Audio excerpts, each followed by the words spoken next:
Hello everyone. Today we are going to discuss a fundamental shift in how we measure marketing success: incremental attribution.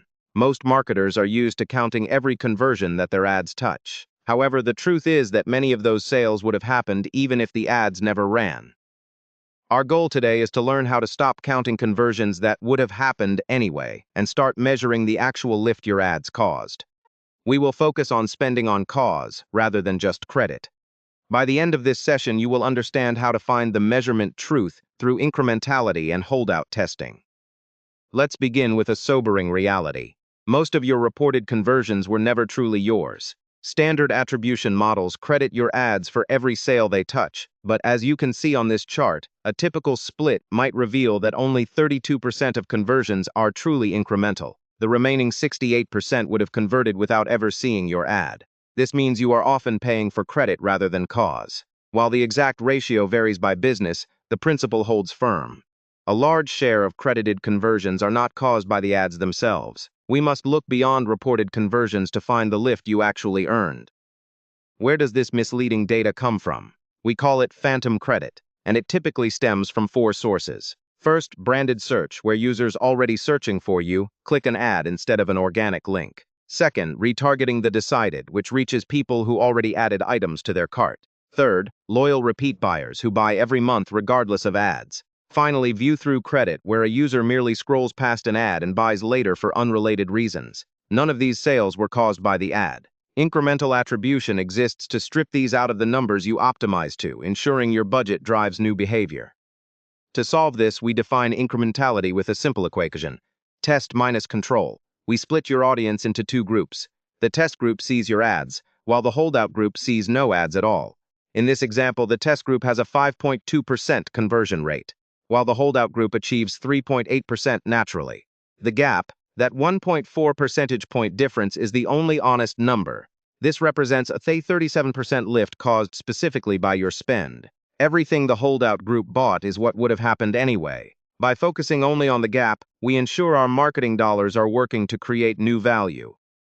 There are 3 primary ways to measure this lift, ranked by their scientific rigor. The gold standard is holdout or lift tests, where a randomized control group is suppressed from ads to find the true causal gap. When user-level holdouts aren't possible, we use market-level geo-experiments, turning ads on or off in specific regions and comparing sales.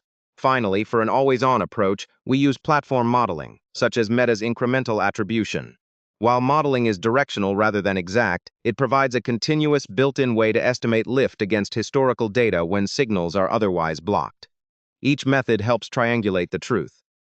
How do we actually execute a holdout test? It follows a 5-step process to reach a number you can trust. First, we split the audience randomly into test and holdout groups. Second, we suppress ads entirely from the holdout group. Third, we run the test long enough to clear noise, usually a full purchase cycle. Fourth, we compare the conversion rates of both groups at the end of the window. Finally, we calculate the difference to find the lift and divide our spend by that lift to find the true incremental CPA. Remember, the holdout group isn't wasted reach, it is the measuring stick for truth. When you read a lift study, the platform will always report the tall bar, the total conversions, but we must focus on the gap. In this illustrative example, the platform shows 520 conversions, but 380 occurred in the holdout group with 0 spend. Therefore, we only earned 140 incremental conversions.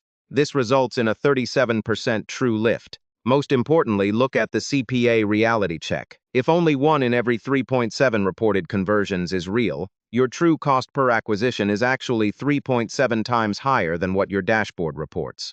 This honest performance number is what should guide your budget decisions. This chart illustrates the budget lie by comparing reported ROAS to incremental ROAS across channels. Brand search often looks like a hero with an 8.0 times ROAS, but its incremental ROAS is a measly 1.2 times, because those buyers were already looking for you. Retargeting similarly drops from 6.5 times to 1.8 times. Conversely, prospecting may only show a 2.2 times reported ROAS, but its incremental ROAS is 1.9x, meaning it barely moves because it is reaching new people. Prospecting is where real growth lives. The channels that look best on your dashboard are often the ones stealing the most credit from organic sales.